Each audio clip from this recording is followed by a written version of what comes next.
The trauma bond with the narcissist is real. The trauma bond with the narcissist is something very, very real. If you feel like you are stuck, if you feel like you are addicted, if you feel like you are just you feel crazy. You don't understand what's going on. You know that this person is not good for you. You know that they are not even a good person. You know that they are evil and demonic. But for some reason, you are still stuck and you feel like you love them. You feel like you want to save them. You feel like you want to help them. You want to make it work. This is trauma bond. You're dealing with trauma bond. And the narcissist specifically did that to get you to feel that way. This is all a part of their game. This is all a part of their cycle of abuse. That trauma bond stage, the narcissist can usually tell when they got you at that stage because this is usually when the abuse gets worse. Before this stage, before they have completely hooked you and trauma bonded you and brainwashed you, they will breadcrumb you. They will do the cycle of love bomb, breadcrumb, give you a little something, something to make you feel like they're going to change. They'll sell you dreams. They'll be better. If they make a mistake, they'll try to fix it. This is all by design.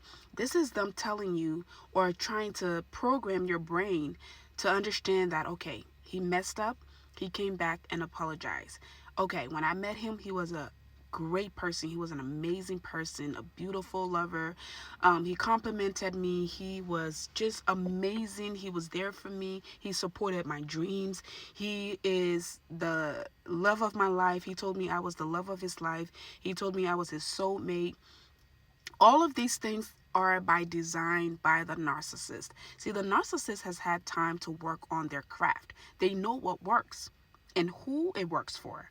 They know what works. They have been doing this for a while, so they know exactly what they're doing. You are naive and innocent. At least your first experience with the narcissist, you don't know what's going on. All you know is you met a guy. Narcissism can go both ways, men and women. Speaking from a woman's perspective, all you know is you met a guy and he just completely swept you off your feet. He is the most wonderful person. He is a loving person, and he showed you something you've never ever seen before. Now you are so in love with him, and along the line he made some mistakes because he's human, and you forgive him, and he apologized and y'all worked on it, and then he made another mistake and he apologized. So in your mind, first of all, you have already registered in your mind that he's a great person because of all of the things he showed you during the love bombing stage. Second thing you have registered is because he's a great person, when he made those mistakes, he came back and apologized and he changed. Third thing now is when the narcissist has finally hooked you, when they know that you are in that trauma bond stage, when you are addicted to them, the abuse starts to get worse. But the third thing that you have registered in your head is that you can fix it. You think you can fix this guy because you've seen him being the best human, and you've also seen him fix the little issues that you had. But no, once you get to that trauma bond stage and the narcissist knows that they have gotten you to that stage, there is no return.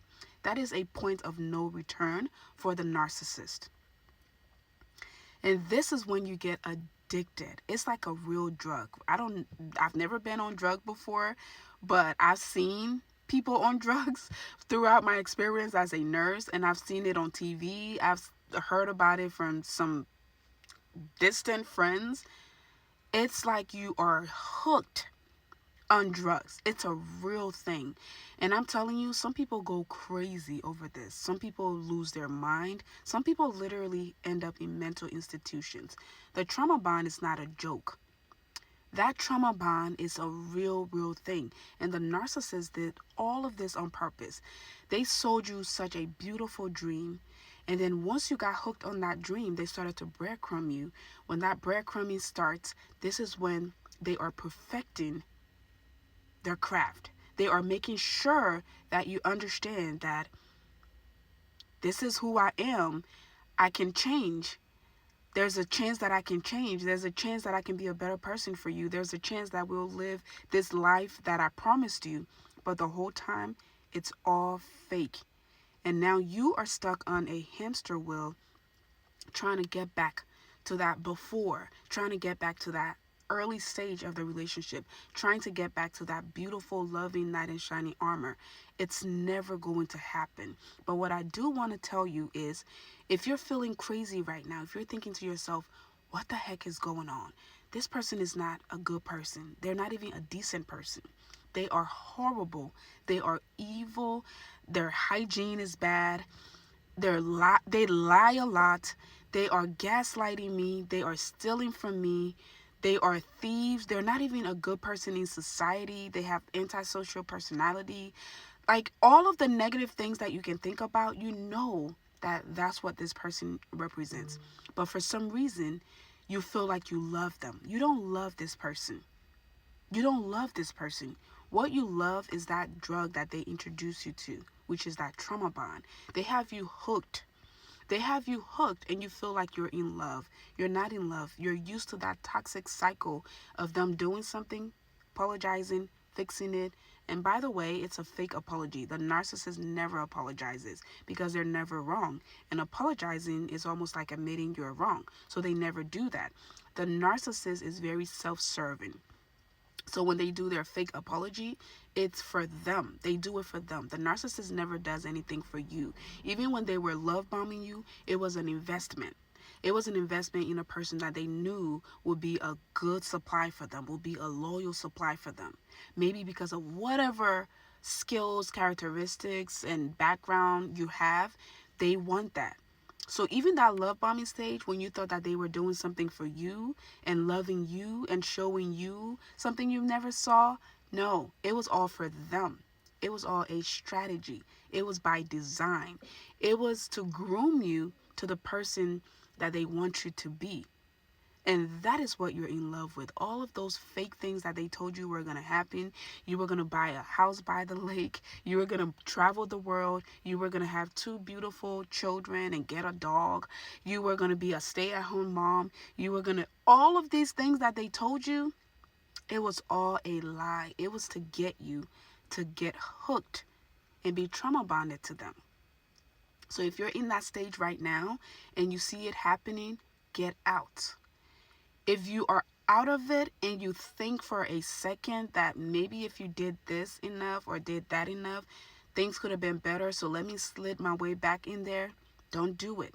Because that trauma bond, once you get out, well, before you even get out, the reason a lot of people stay in these relationships for so long is because they are trauma bonded. It's not because the relationship is good. That relationship has ended a long time ago. Well, a lot of people carry the relationship even through the abuse and all the toxicity because they're hoping for something better, because they are trauma bonded. And when you get out of the relationship, the hardest thing to get over is that trauma bond, because you will consistently battle yourself in the head about maybe things could have been better. Maybe he loves me. Maybe he can change. Maybe nothing. Okay? Get out and stay out. So if you were ever confused as to how or why you feel this way, why you know that this person is not good for you, but you still love them, that is because you are literally addicted to this person. You're addicted to the up and down emotions. You're addicted to the toxicity. You're addicted to the highs and lows. You're addicted to that little slither of sunshine that they show you after they have abused you and used you. You are addicted to that tiny little moment where they come and act like, I'm so sorry, I can't believe I acted like that, and then bam, they love bombing you again, and bam, you feel the highest high, and then they go right back to dropping you. That is what you are addicted to. That is going to last for as long as you let it last, whether you are with them or they discarded you or you discarded them and you're on your own. It's still gonna linger. It is your choice to